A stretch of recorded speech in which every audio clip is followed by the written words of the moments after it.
Hey everyone, Eric here. In this video, we're gonna check out a really cool do-it-yourself kit from CopperSound. Now this is gonna be their Silicon Fuzz breadboard kit. So the goal of this all is to build a circuit on a breadboard. Along the way, I think we're gonna learn kind of how to read the schematic as well as lay out the breadboard. So if that sounds cool, we're gonna get right into it.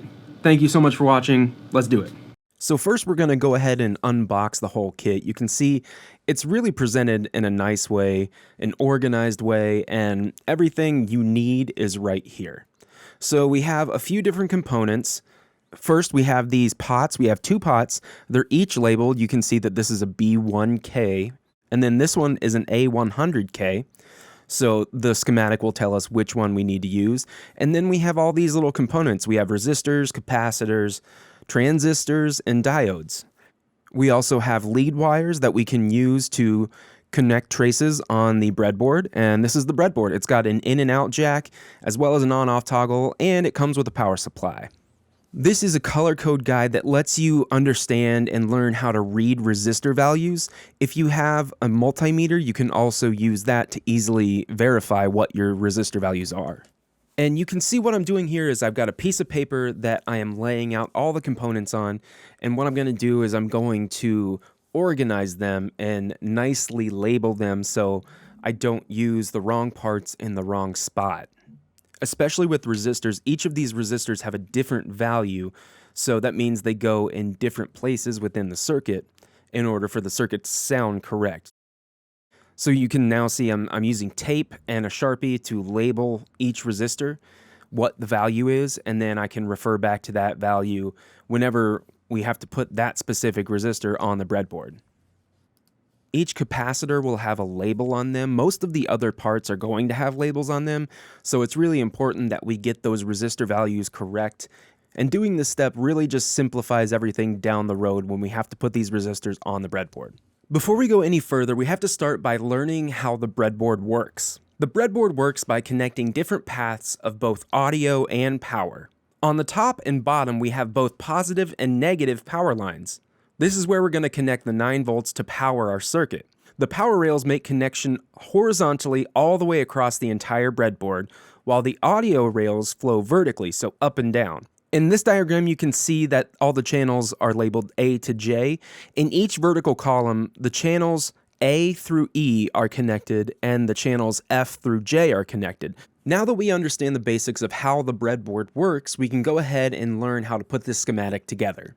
I'm going to follow along with the same thing that you'll follow along with, which is the Fuzz Circuit build guide from CopperSound.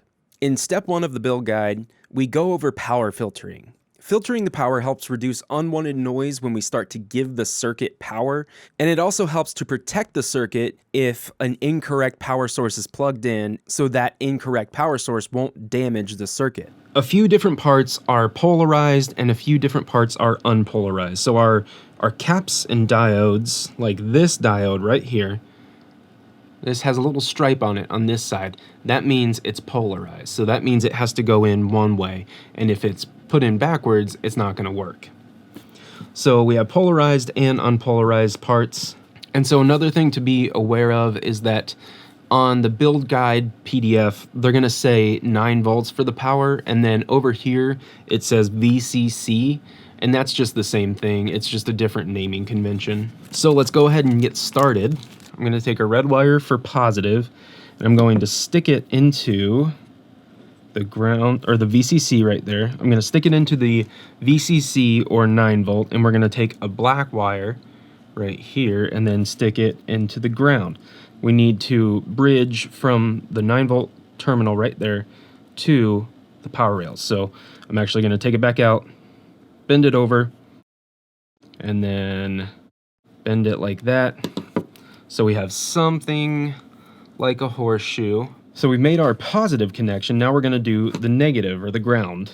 Shape this kind of like a horseshoe, and then do the same exact thing. So that goes in the ground. So now if we plug a 9 volt power source in here, what's going to happen is the power is going to come from here and go all the way across here. So anything we connect to these power rails is going to get actual power. Now we need to actually populate the power section. So the first thing that we come into contact with in the power schematic is a diode. This is the diode that we need to use. So on the schematic, you can see that it's flowing from the ground on the positive side to the 9-volt on the negative side, which is where that line is. And that signifies this line right here. So what we're going to do here is we're going to make a connection from the positive to the ground. We're going to face our negative side of the diode to the 9-volt. So what we'll do is we will put the diode in a 9-volt hole right here, and then the other side of the diode is going to be on the ground rail. So what we have here is we have the negative side of the diode in the positive rail, and the positive side of the diode is in the ground. Next thing we come in contact with after the diode is an electrolytic capacitor. So notated on the schematic in the C1 position, that's capacitor 1, the 100U electrolytic capacitor. And this is going to be positive on the positive side and negative on the ground side. And this part is polarized, so we need to get this side with the stripe is negative. So we need to put the negative on the ground rail and the positive on the 9-volt rail. First we go into the diode right here, and then we go into the cap. The positive side over here is on the 9-volt. The negative side is on the ground. Next is an unpolarized cap, and this is a 47 nanofarad. So this one is 10NK100. So that's not it. This is 47NJ100. So this is the cap that we need right here. That's going to make a connection from ground to 9-volt. And again, this is not polarized, so we can put it in either way. That's our power supply right there. And so we're going to move on to step 2, which is the input. Now, if you look at the schematic right here, we're going section by section, which is really cool. And actually, it's helping me read the schematic, which is new for me. I am not one with an electronics background, so this is really cool that you can learn how to read the schematic as well as build a circuit. So we're going from the ground into a 1 meg resistor, and then after the 1 meg resistor we have a cap, a polarized cap. So we're going to do the 2.2 UF polarized cap again. So we have a negative side with the stripe, and we're going to use the 1 meg resistor. Now what the 1 meg resistor is doing is going from an audio rail to ground. The resistors aren't polarized, so they can go in either way, but what we're doing is we're connecting one of the audio paths right here that runs vertical. We're going to connect one of those to ground with this resistor.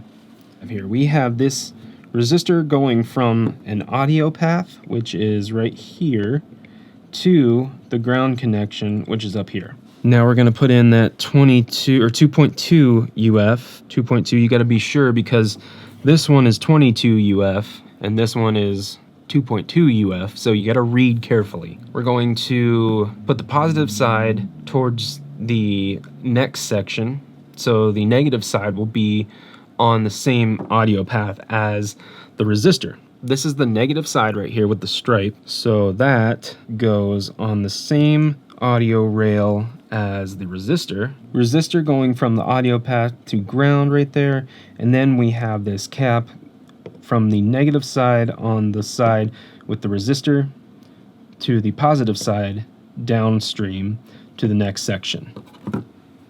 So last thing we need to do, as I'm looking on the build file here, is we need to route the signal from the input jack and on the side here to the audio path that we were just putting things on.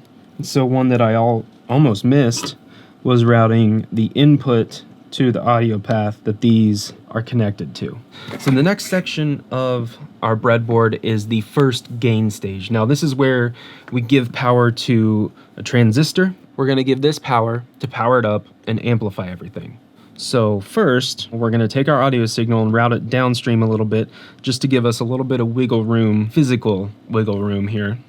So I'm going to bend that, route this down here, enough to leave one one section on either side of this audio signal, because what's happening is we're going from this signal and we're going up. So we have another part that we need to put on this same audio rail, and that same audio rail is the transistor, which is again this right here, the 2N5088. We're gonna route the signal in through the middle, and then the two sides are going to have different paths. So we have a collector, emitter, and then the middle is labeled B. I don't know exactly what that means, but I do know that this part is polarized, so we have to be sure to put it in the right position, in the right orientation. So what we have is we're gonna put the little flat side, we're gonna act as negative. So we're gonna put the negative back towards the audio. For fear of not being able to see on camera, these parts are way smaller on camera than I thought.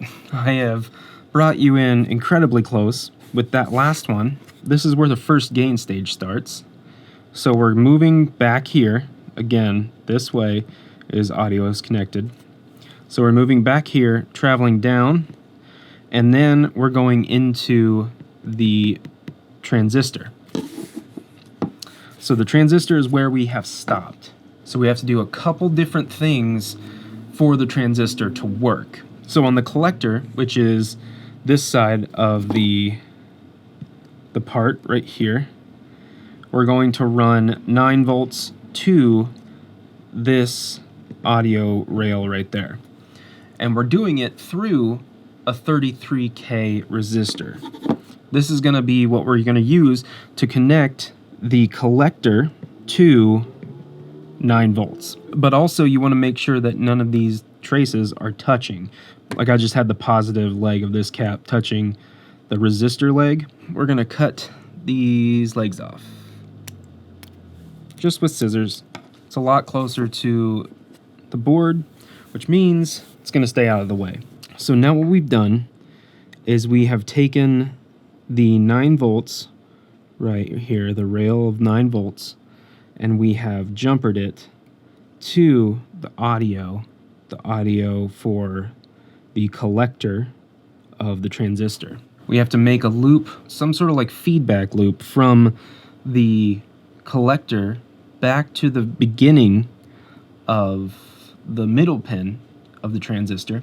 So we need to put a capacitor. We have to put this 100p ceramic capacitor. We're gonna have to put it in between the collector and the center of the transistor right here to make a loop. And if you look on the build guide, what they do is just they use this capacitor to jump from the collector audio rail back to the middle audio rail.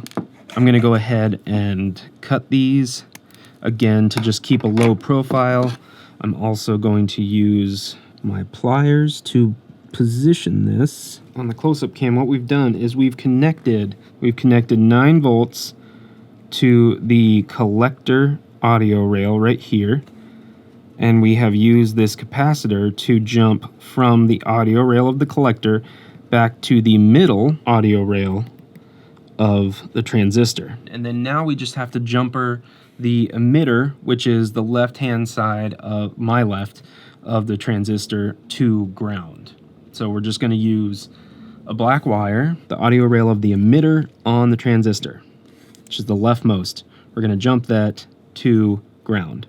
So for the last part of this first gain stage, what we did is we put the emitter, the left side of the transistor right here, we jumped that audio rail over to ground. So now gain stage 2 is where the signal enters the second transistor, because the first transistor is amplifying our signal to then, in order to amplify it even more in the second gain stage. We're going to take the collector of this first transistor and we're going to jump it to the input of the next transistor. In order to kind of give ourselves some room, we can jump over to the other side. So like this side right here. So that's what I'll do. I'm actually going to spread it out even more, and we're just going to go ahead and jump from this audio rail to as far away as we can go. So that looks like this. Bridge the two back together. We bridge right here, signal goes down here, and then we're going back up, bridging again, and the collector of this transistor is now going to connect to the middle lug of the second gain stage. Again, we have to power this transistor. So what we have to do is put a 4.7K resistor and a 2.2K resistor in series to the 9-volt power source. We're going to get our 4.7K resistor, and we're going to jump from the collector, which is the right side of this transistor. We're going to jump from the collector down to an empty row. So we made the connection from the collector of the second gain stage transistor to this audio rail right here. We're going to use this resistor to go from 9 volts to another audio rail. Since we're spreading everything out, we can just make the connection between these two resistors with the green wire here. And that completes the second gain stage. So let me go on close-up cam. So what we've done in this second gain stage is taken the collector, rightmost lug of this transistor, and we've bridged it from this to here, and then we've bridged this down to here just to give us some more space, like physical space. Then we're going over here to the audio rail of the middle of the next transistor. The collector side, the right side, has to power this transistor, so we start from the 9-volt up here, goes into this audio rail, come down here, we're going to jump over to this audio rail, and then in series we're going to run through this resistor, and then that is connected on the same audio rail as the collector of the second gain stage transistor. This is bordering on too much for my brain. But this is cool because I do understand it. So we only have a few parts left, which is exciting because that means this is almost done. We're going to go on to step 5, which is the fuzz control. The 220K resistor completes a feedback loop from transistor 2 to transistor 1, and the potentiometer, the B1K potentiometer, varies the bias on transistor 2, changing the fuzz characteristic. So that means we are using the emitter side of the second transistor, which is right here. The emitter side is the left side, which usually goes to ground. Then we're using this resistor. We're using this resistor to feed signal to a loop, a feedback loop, into the input of transistor 1. That means I'm gonna have to move a couple things, I think. I actually have to give myself some space here because there we go. Because this needs to go to the input of the transistor. So now we've made that feedback loop on the transistor. We're going to go ahead and connect that same feedback loop audio rail on the emitter of the second gain stage transistor to the B1K potentiometer. So we've stuck our potentiometer in here, in the breadboard down at the bottom. We have to take the emitter of the second gain stage, which is right here where we just made that feedback loop. Then we have to take it and run it to the input of our potentiometer right here, which is this rail. So we have to go from the emitter to the left lug on the potentiometer. They use blue wire, so I'm going to go ahead and do that. I'm pretty sure we can get there, or get close at least. And then we need to make a ground connection through the 22 UF cap with the positive side towards the potentiometer. So the negative side of this cap is going to ground, which is also where this lug of the potentiometer is going also. So we actually go from the outside of the pot to the middle of the pot. From the outside, we have to make a connection to ground. So we've taken the emitter of that second stage transistor, we've routed the signal all the way to the left side of the fuzz potentiometer right here. On the right side of the fuzz potentiometer, we have a cap going to the middle, and we have connected to ground. So next step is step 6, and that is the output. And the volume knob, the output volume, acts as an attenuator setting the overall output of the circuit. We have to tap back in to this connection right here, which is the series link of a 4.7K resistor and a 2.2K resistor. From here, this point right there, we're going to put a 10 nanofarad cap, unpolarized. And we're going to run that into our output volume control. So I'm going to follow kind of what they did in the build guide. I'm going to give myself a lot of space here, and I'm going to make another long one. So all I did right there was take the signal from here and just transition it over here, just so I had more room, more space. And now we're going to use our 10 nanofarad cap, and we're going to install that just right there. We hopped from this rail, skipped one, and then we made the connection right there. We're going to run this into the input of our volume knob, which is right here. Let's see if we can stick this down there. Okay, cool. If we look at the schematic, we're running the outside, or the other side of this cap to this connection right here on our variable resistor, which is a potentiometer.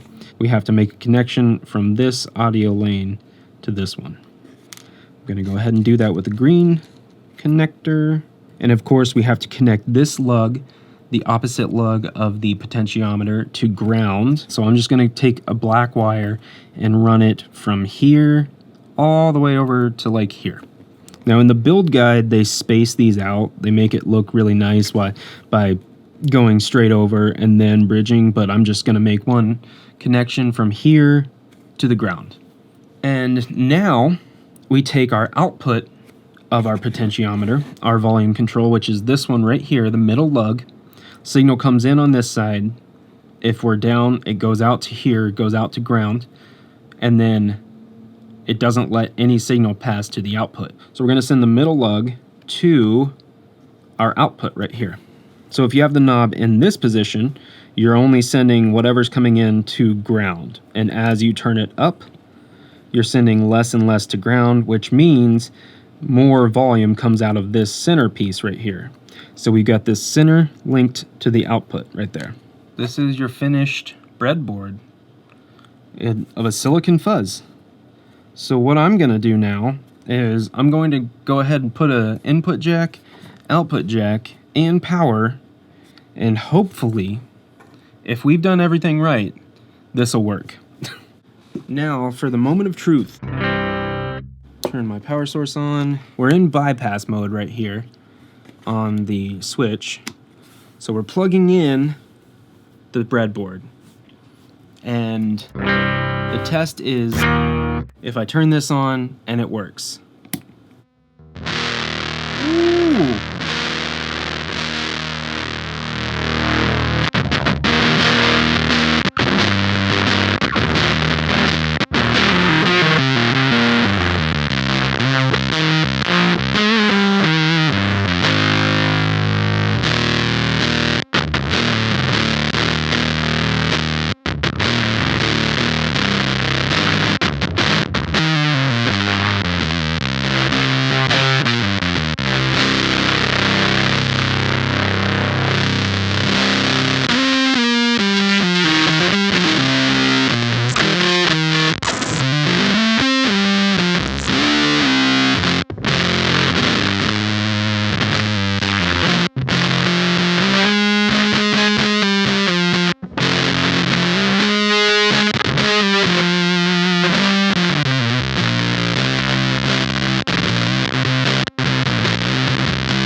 Sweet. Oh, that is awesome. I hope you enjoyed taking a look at the process of laying out a breadboard. I hope you learned something, because I learned a lot of stuff in this process, and I'm pretty happy that I got through it. I'm pretty happy that it worked, and it's helped me a lot just understand different schematics. So if you want to learn more about this DIY breadboard kit or any of the other ones, because CopperSound has a full line of DIY equipment, I'm going to leave a link to their website in the description below. And while you're down there, if you're looking for any sort of music gear, I do have affiliate links to Sweetwater, Reverb, and Amazon.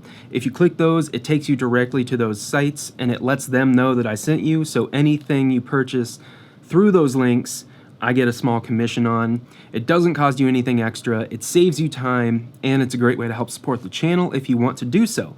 Also, if you did like this video, please consider subscribing and check the backlog because I have a ton of gear demos here on the channel. I also want to send a huge thank you to my Patreon fam. Y'all are the best over there. Thank you so much for watching. I hope you're doing well out there. I hope you're staying safe, and most of all, I hope you're taking care of yourself. I'll see you in the next one.